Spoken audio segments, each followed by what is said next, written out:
Welcome to Algebra Examples. Let's get into our example for the day. We are looking at two functions, f of x, which is equal to the cubed root of x. So we have this one right here. And our second function that we're working with is g of x, which is equal to x plus 1 over x cubed. Now we want to do a composition of functions. So we are going to be looking for f of g of x, and then we are going to look at g of f of x. And we're going to find out, are these going to look the same or will they look different? And the last thing we're going to do is simplify. So let's start off with looking for f of g of x. When we're talking about composition of functions, just as a side note, you may see this as f composed with g. It has a little circle in the middle of x. This is the same thing, it's just a different way of writing it that mathematicians sometimes use. I tend to think of this as what's going to happen is our function f is going to eat our function g. So the first thing we want to do is we are actually going to say, okay, g of x is here. We know what our g of x looks like. It's this thing right here. So let's plug that in. We have x plus 1 over x cubed, and that is what our function f is eating. So now what we're going to do is everywhere we see an x, we are going to plug in this whole mess in.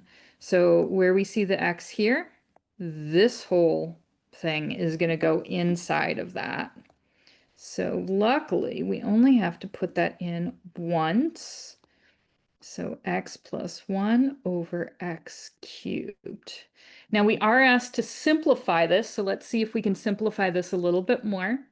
Remember, if we have a cubed root of something, we can break it up over multiplication or division, but we cannot break it up over addition or subtraction. So because we have a division sign here, we can take the cubed root of the numerator and the cubed root of our denominator. And something nice here happens. You'll notice that we have the cubed root of x cubed. Those things cancel out. So we end up with the cubed root of x plus 1 divided by x. And that is going to be our solution to f of g of x. And there's not much more that we can do to simplify. Well, there isn't anything more we can do to simplify at this point. Okay, so that's the first one. The second one, we are going to swap places with f and g.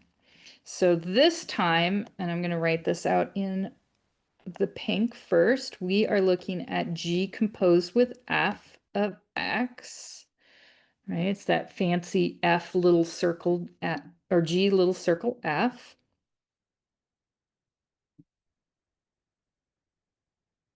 And now what we're going to do is we are going to take our f of x and we're going to plug it in where we see f of x, basically.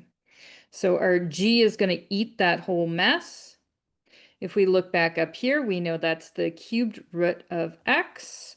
So we're going to just pop in the cubed root of x here. There we go. And now we're going to put this in everywhere we see an x in our function g. This is going to be, so originally we have x plus 1. So instead we're going to have cubed root of x plus 1 over, and instead of x cubed on the denominator, we're going to have the cubed root of x quantity cubed.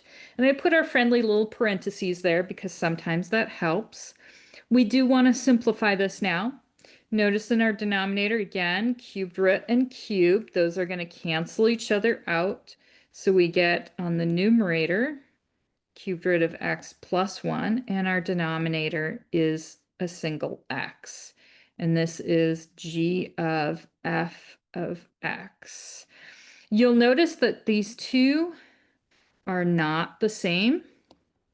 They are not equal.